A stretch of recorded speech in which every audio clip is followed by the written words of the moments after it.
ওয়াকাফ আইনের বিরোধিতায় প্রতিবাদ সভা উত্তর 24 পরগনা জেলার বারাসাত ময়না ফুটবল খেলার মাঠ প্রাঙ্গণে।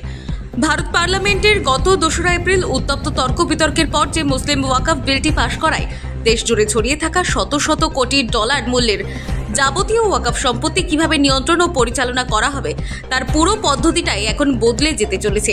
তাই নিয়ে শুরু হয়েছে 2রা এপ্রিল থেকে 22 এপ্রিল পর্যন্ত মোট 20 দিন দেশজুড়ে ওয়াকাফ আইনের বিরোধিতায় প্রতিবাদ ও আন্দোলন অব্যাহত। কোনো জায়গায় অশান্তি। এই প্রতিবাদ কবে কোন দিন থামবে কেউ জানে না। ফুরফুরা দরবার শরীফের পীরজাদা মেহরাবউদ্দিন সিদ্দিকী বলেন, যতদিন ওয়াকাফ আইন প্রত্যাহার না হবে ততদিন আমাদের আন্দোলন ও প্রতিবাদ জারি থাকবে বলে জানান ফুরফুরা দরবার শরীফের পীরজাদা মেহরাবউদ্দিন সিদ্দিকী। এদিন পীরজাদা মেহরাবউদ্দিন সিদ্দিকী ছাড়াও প্রতিবাদ সভায় উপস্থিত ছিলেন পীরজাদা শাহিমউদ্দিন সিদ্দিকী, পীরজাদা মুয়ারিখিন সিদ্দিকী, মাওলানা মোহাম্মদ আমিনুল আম্বিয়া, ছিলেন মহারাজ শঙ্কু চ্যাটার্জি, বিশিষ্ট সমাজসেবী রিয়াজুল ইসলাম সহ আরও অনেকে অন্যান্য বিশিষ্ট ব্যক্তিবর্গরা উপস্থিত ছিলেন এদিন। Bureau report, NB Bangla media.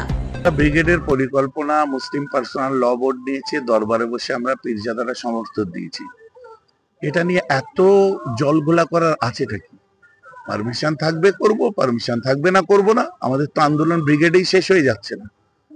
এত এসব নিয়ে জলঘোলা করার কোনো মানে হয় বা এগুলো নিয়ে ফুটেজ খাওয়ার কোনো কারোর, আমি কোনো নাম ধরে আমি কথা বলি না, কারোর এত ফুটেজ খাওয়ার কোনো দরকার নেই। তো দেখুন, নিশ্চয় কোনো ব্যাপার থাকতে পারে। আমার তো রাজনৈতিক ভবিষ্যৎ নেই যে আমি এই ব্রিগেডে চলে গেলে আগামীতে আমার পলিটিক্যাল জায়গাটা কোথায় যাবে, আমাকে একটা ব্রিগেড করতে হবে। আমি তো টিএমসি করি না, সিপিএম, কংগ্রেস, আইএসএফ, আপনার কি বলে বিভিন্ন সিপিএম, আমরা কোনো দল করি না। তো অতএব যে ব্রিগেডে হলে ব্রিগেডে যাব, শহীদ মিনার হলে শহীদ মিনার যাব, রানী রাসমণি হলে রানী রাসমণি যাব। বাংলার এই প্রান্ত থেকে ও প্রান্ত যেখানেই হবে সেখানে ছুটতে হবে, আন্দোলন করতে হবে। ব্রিগেডে একটা যতদিন পর্যন্ত না প্রত্যাহার হবে বিভিন্ন পরিকল্পনা থাকবে, তার একটা পার্ট ব্রিগেড। আচ্ছা, যারা বলছেন পারমিশন নেই, ঠিক আছে, পারমিশন নেই করবো না, পারমিশন আছে করব, বাস কথা শেষ। এটা নিয়ে এত জলঘোলা করার আছে কি? মানুষকে ধোকা দিয়া, ভাওতা দিয়া, এটা তো ভাওতাবাজি চলছে না। না, এইগুলো নিয়ে এত কথাবার্তা বলার আছে নাকি? আপনি ব্রিগেড হয়নি, গত পরশু দিনের প্রোগ্রাম দেখেছেন তো? পাশে মিলন সংঘ মাঠ, 11 সাইড ফুটবল মাঠ, লোক জায়গা দেওয়া গেছিল। আজ দেখছেন বিভিন্ন জায়গায়, দেখছেন আগামীতেও দেখবেন এরকম বাংলায় কোনায় কোনায় শত শত সভা আমরা করছি। সবাই একসঙ্গে এসে ব্রিগেডে একটা সভা করার কথা বলা হয়েছিল। তাতে এত বিরোধিতা, এত আপনার নেগেটিভ কথাবার্তা, এত কিছু, এসবের কি দরকার? এখানে কমের স্বার্থে, এটা তো কমের ব্যাপার, কমের স্বার্থে যদি এতটুকু আমরা উদার না হতে পারি, এই কার্পণ্যতার কারণ কি? আমি তো কোনো কারণ খুঁজে পাচ্ছি না।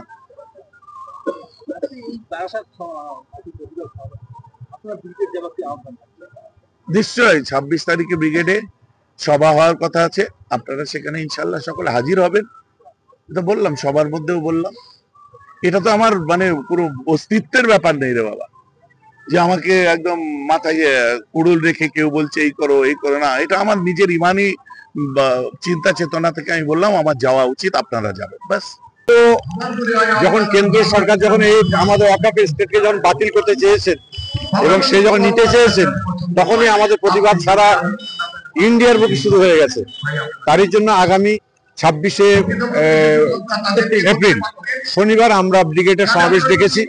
সেই সমাবেশের জন্য জাতি ধর্ম নির্বিশেষে সকল মানুষকে আসার জন্য, আহ্বানের জন্য আজকে আপনাদের বারাসাত বলে নয়, প্রত্যেকটা এলাকায় এলাকায় গিয়ে আমরা প্রোগ্রাম করছি। এটা জাতি ধর্ম নির্বিশেষে।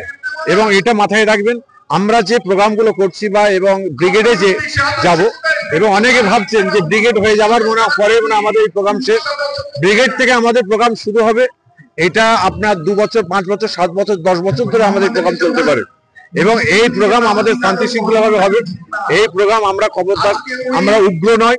আমাদের যে কর্মস্থান, আমাদের মাদ্রাসা, আমাদের এতিমখানা, আমাদের মসজিদ, আমাদের ঈদগাহ, সবগুলোকে নিয়ে নেবে। তারই জন্য আজকে আমরা সবাই মিলে আজকে এক বাক্যে একটাই প্রতিবাদ, যে আমাদের স্টেটকে আমাদের বাঁচাতে হবে, আমাদের কর্মস্থানকে বাঁচাতে হবে।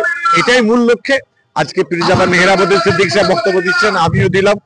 আজকে তারই জন্য আজকে এখানে ছুটে আসা, এবং এইটাকে আমাদের অবশ্যই সর্বজাতির মানুষ আমাদের বাঁচাতে হবে। কারণ এরপরে আমাদের যেরকম আপনার কি বলে অকুপেশন দিয়েছে, এরপরে কিন্তু আমাদের মনে রাখতে হবে আমরা হিন্দু ভাই খ্রিস্টান সকল ভাই এখানে বসবাস করি। আমাদের জানতে হবে দেবত্ব সম্পত্তি কিন্তু এই আপনার বিজেপি সরকার নেওয়ার জন্য কিন্তু রেডি হয়ে আছে। আমাদের সকলকে এক হয়ে প্রত্যেকটা জিনিসকে আমাদের সকলের যে যার জিনিস প্রত্যেকটা জিনিসকে বুঝিয়ে রেখে আমাদের চলতে হবে, এবং আমাদের ইত্তেফাক ইত্তেহাদ এবং একতা আমাদের ঠিক রাখতে হবে। আমরা অরাজনৈতিক মানুষ, আমাদের সঙ্গে রাজনীতির মানুষ অরাজনৈতিক মানুষ সবাই আমরা আসবো, এক বাক্যে আমরা এক হাতে হাতে মিলিয়ে আমরা কাজ করবো ইনশাআল্লাহ।